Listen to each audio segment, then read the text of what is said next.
si haddaba dhegaystayaal aynu u fahamno xaaladda Soomaalidaha qarnigan dhamaanaya ee 20aad sida ugu bilaabmay waxaanu u baahanaynaa inaynu ka soo bilowno qaybtii ugu dambeysay ee qarnigii ka horeeyay oo 19aad intii u dhaxaysay sanadkii 1860 ilaa 1897 waxa dhulka Soomaalida iyo gobolka uu ku yaalaba uu noqday mid loo galo tartankii xagga gumaysiga xilligaasi wadamada u tartamayay inay gumaystaan gobolkaasi waxa ahayn Ingiriiska, Faransiiska, Talyaaniga, Masar iyo Ethiopia. haddaba sanadku markuu ahaa 1859 ayaa Faransiiska qunsul u fadhiyay magaalada Cadan uu ogolaansho uga helay cafarta magaalada Obakh in Faransiisku uu yimaado. 3 sano kadibna Faransiisku waxa uu canfarta uu ka iibsaday Obakh kadibna calankii Faransiiska ayaa halkaasi laga taagay. hase ahaatee Faransiisku waxa inuu ka faa'iideysto uu bilaabay 11 sanadood kadib markii la furay Suez kanaalka waxaana halkaasi ay Itoobiya waqtiyadaasi ay ka wada sameeyeen sharikad xagga ganacsiga ah oo ka dhaxaysa labadooda.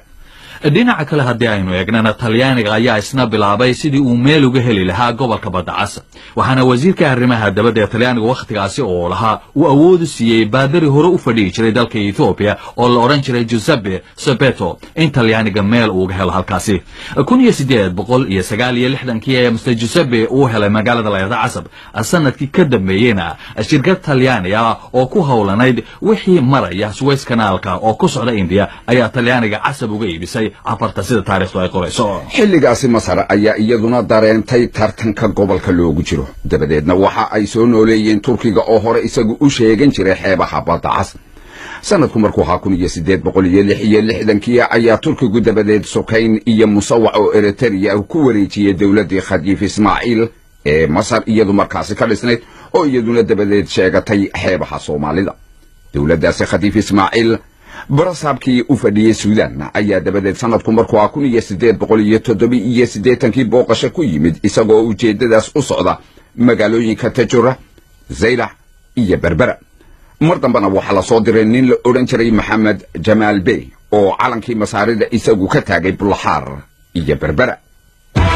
haddaba tallaabadaasi markii Masaaridu ay qaaday taasi waxa ay baraarujisay Ingiriiska oo fadhiya Cadan oo ciidamada ka fadhiya halkaas hilibku uga iman jiray xeebta Soomaalida. Ingiriisku waxa kale oo ay doonayeen in wadan kale oo awood leh aanu qabsan xeebaha Soomaalida gaar ahaan waxa isha ay ku hayeen oo ay ilaalinayeen Faransiiska oo tartan ka dhaxeeyay. hase yeeshee Ingiriiska iyo Masaarida ayaa afgarasho ay dhexmartay maamulkii Masaariduna si dhaqsaha ayuu ugu fiday xeebihii Soomaalida. 1877 ayaa Ingiriiska iyo dawladii Khadiif Ismaaciil ee ka talinaysay wadankaasi Masaarida ay heshiis kala saxeedeen oo ay soo ogolaadeen in talada Masaarida ay gaadho ilaa Ras Xaafuun. dawladii Khadiif Ismaaciil waxaase yeeshee ay ka baxday gobolkaasi markii mahdigii Suudaan uu ku kacay oo iyadu markaasi awoodi kar weyday inay isbalaadiso.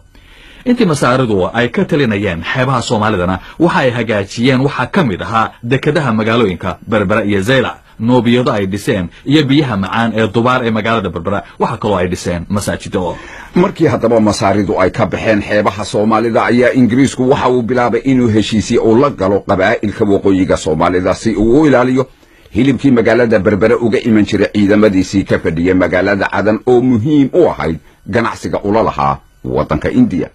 haddii aynu dub ugu noqon haddaba Talyaanigu markii uu sugay in Eritrea ay mustacmarad u noqoto waxa uu bilaabay inuu ku durko dhinaca Abyssinia ama Ethiopia waxaana uu la galay heshiiskii la oran jiray Ujialia oo Talyaanigu u arkayay in Abyssinia mustacmarad uu uga dhigayo Talyaaniga. inkasta oo boqorkii Ethiopia waqtigaasi ka taliyay la oran jiray Melik uu isagu ku dooday in heshiiskaasi tarjumadiisa Afxmaariga marka la eego aanay sida iyadu ahayn oo markaasi ay u fasaxaysay inuu si toos ah ula macaamili karo wadamada dibadda. heshiiskaasi awgii ayaa Talyaanigu u suura geliyay inuu bilow u noqdo inuu ka qayb qaato qaybsigii Soomaalida la qaybsanayay. sanadkii heshiiskaasi la galay waa 1889 bishii February qunsul Talyaaniga ka fadhiyay Zanzibar oo la oran jiray Vincenzo Leonardi iyo suldaankii Hobyo Cali Yusuf ayaa heshiis galay Talyaanigu uu ku ilaalinayo. sanadka dhamaadkiisina shirkadda Talyaanigu lahaa oo la oran jiray Imperial Bridge East Africa ayaa ka sii kireeyay Talyaaniga xeebaha Banaadir oo uu markii hore ka kireystay suldaankii Zanzibar. sanadku markuu 1892 suldaanku waxa uu ku wareejiyay Talyaaniga magaalooyinka Baraaw, Marka, Muqdisho, Warshiikh muddo 25 sanadood isaga oo kaga kireeyay 160,000 sanadkiiba waa lacagta liirahe.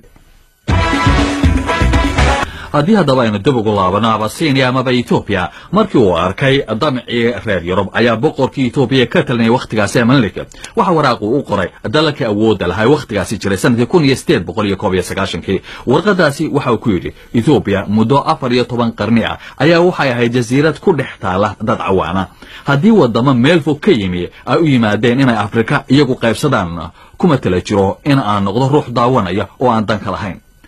dagaalkii cadwa ee dhex maray talyaaniga iyo etoobiya sanadkii 1896 ayaa haddaba tirtiray sheegashadii talyaanigu uu sheeganayay etoobiya inay mustacmaradu tahay dagaalkaasi oo talyaaniga laga adkaaday kadib markii talyaanigu lagu jebiyey dagaalkaasi cadwa waxa uu u howlgalay sidii u sii haysan lahaa dhulkii soomaalida ee uu qabsaday nin la odhan jiray major nerozanium ayaa wadahadalla dhinaca talyaaniga u galay waxaana etoobiya talyaaniga ay ku khasabtay inuu yareeyo dhulkii uu sheeganayay ee ogaadenaya dhulkaasi oo heshiis hore ingiriiska ay wada galeen sanadkii 1894 ingiriisku uga ogolaaday.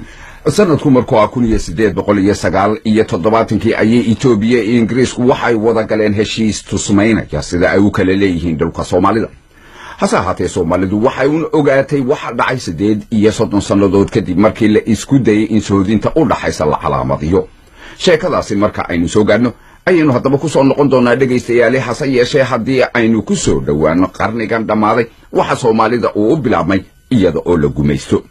gumaysigaasi 20 sannadood ee qarniga ugu horeeyay halgankii ugu weynaa ee koor yimid waxa uu ahaa kii daraawiishta ee uu hogaaminayay Sayid Maxamed Cabdulla Xasan.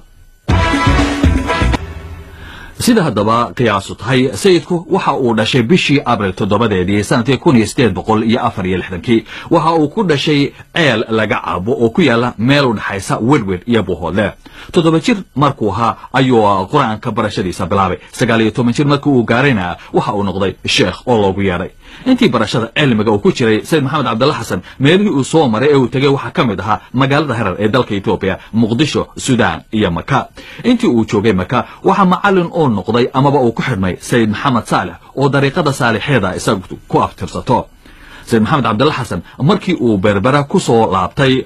dhulka Somaliland waxa ugu horeysay dariiqada qaadireeda oo Sheekh Cabdulqaadir Jiilaani uu ku sameeyay magaalada Baghdad ee waddanka Ciraaq dhulka Soomaalidana waxa hormood ka ahaa Sheekh Cabdiraxmaan Zaylaci iyo Sheekh Huways Maxamed.